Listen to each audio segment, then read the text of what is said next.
Assalamualaikum warahmatullahi wabarakatuh. Selamat pagi semuanya. Yang terhormat Ibu Astuti Samosir, MPD, selaku dosen pembimbing pada mata kuliah Penelitian Pendidikan Bahasa serta teman-teman sejawat yang berbahagia. Adapun materi yang akan kami bahas mengenai pada diskusi kali ini yaitu tentang hakikat penelitian. Sebelumnya, saya Silma Rahima Zahra selaku moderator akan membimbing jalannya diskusi ini. Sebelumnya saya akan memperkenalkan anggota kelompok. Yang pertama, Dwi Noviani, Novia Zarsabila, Nuzulul Qur'ani, Bintu Anasahiba, dan Priyanka Raki Anindita.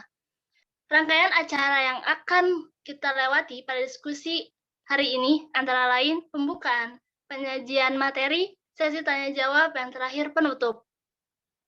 Semoga diskusi pada hari ini berjalan dengan lancar dan tenang. Baik, berlanjut untuk penjelasan materi yang pertama oleh Bintu Anasahifa.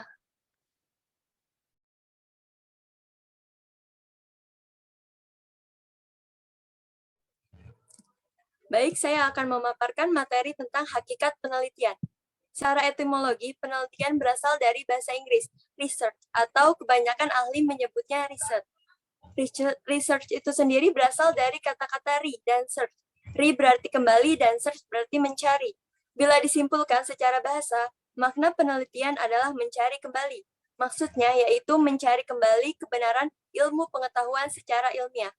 Baik, untuk materi selanjutnya akan dipaparkan oleh Nuzulul Qur'ani.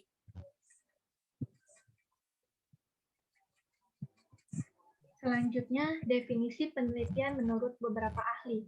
Yang pertama, menurut Ibnu dan kawan-kawan mengatakan penelitian adalah suatu kegiatan ilmiah untuk memperoleh pengetahuan yang benar tentang suatu masalah. Pengetahuan yang diperoleh dari penelitian terdiri atas fakta, konsep, generalisasi, dan teori yang kemungkinan manusia dapat memahami fenomena dan pemecahan masalah yang dihadapi.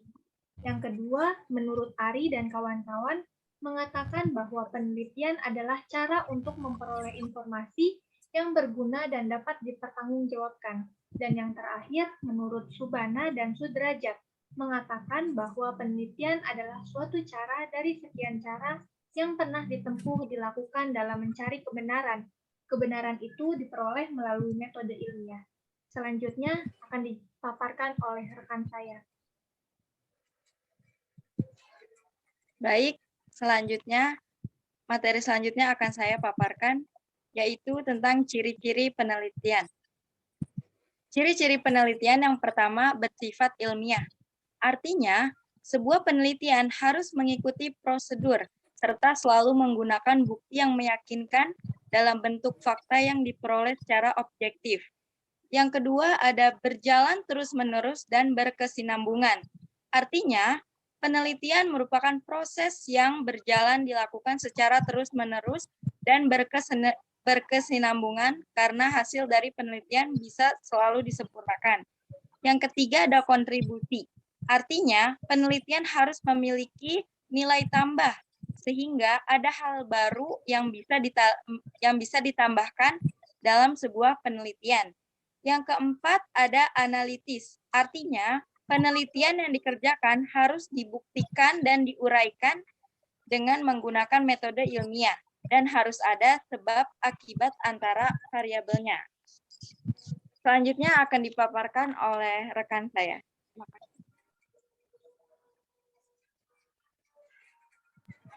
Baik, berikutnya saya akan memaparkan mengenai jenis-jenis penelitian. Jenis-jenis penelitian yang pertama yaitu kualitatif. Penelitian kualitatif adalah penelitian yang bersifat deskriptif dan menggunakan analisis secara detail. Kemudian yang kedua ada penelitian kuantitatif. Penelitian kuantitatif ini mencakup berupa angka dan jenis ini untuk meneliti sekumpulan populasi atau sampel tertentu.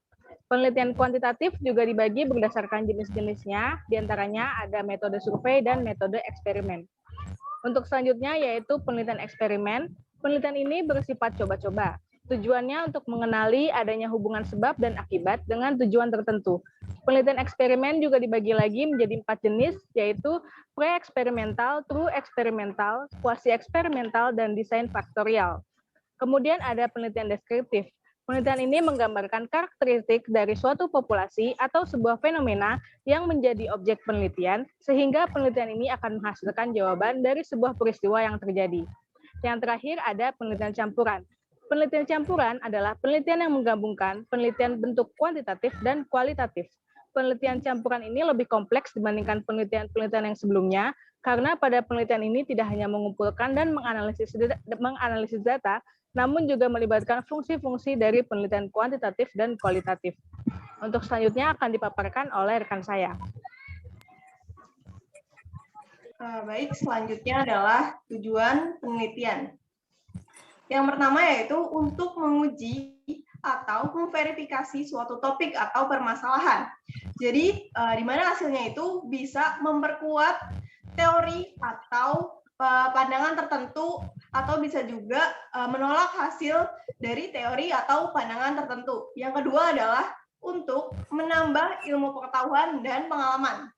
Yang ketiga adalah mendapatkan suatu rumusan hasil dari suatu penelitian baru melalui proses mencari, menemukan, mengembangkan, menguji suatu pengetahuan. Dan yang terakhir adalah sebagai sarana untuk mencari dan memperoleh pengetahuan baru.